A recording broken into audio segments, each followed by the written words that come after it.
السلام علیکم و رحمت الله و برکاته. یک سوال داشتم بسیار امید. در روسیه کار میکنیم در یک مغازین. طبق کار مقصد طبق همو شرطنامه ما باید 12 ساعت کار کنیم. انا بعد همین 12 ساعت مقصد هر زدنی که او میتیم ما اجرا میکنیم و همین 6 ساعت اونجا بیکار میشیم. من میتونم که در همین 6 ساعت خورم و بگه یکم جو دیگه کار برم. همین چیز ما در جایزه این ما در حلال میشه و مقصد که ما در وقتی بیکاریم خوب کنم.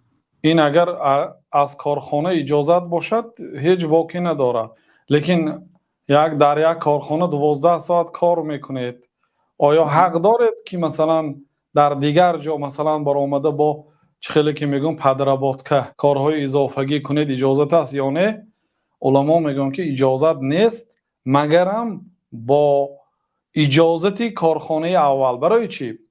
برای اینکه شما 12 ساعت در کارخانه او کار میکنید، با بیگاهی آمده 6 ساعت مثلا تاکسی کار میکنید یا دیگر کار میکنید، شما از حساب خواب، از حساب استراحت کار میکنید. فردا علاقه شما با خواب سیر نیستید، یعنی که استراحتی کامل نگرفتید، او وظیفه خود را به طوری باید و شاید اجرا نمیکنید. الکی عصبانی میشید برای اینکه به خواب سیر نیستید مثلا، یا فراموش خاطر میشوید، برای کارتون خلل میرساند. اگر صاحب کار گوید که یعنی کاری ما مثلا فراشی باشد، او کاری در کاسه نشستن خزینه داری نیست که متعلق به حساب و کتاب و متعلق به مال و اموال باشد، مثلا هیچ گپی ندارد، میتونی کار کن، گوید اجازت است، میتونید کار کنید اضافتم.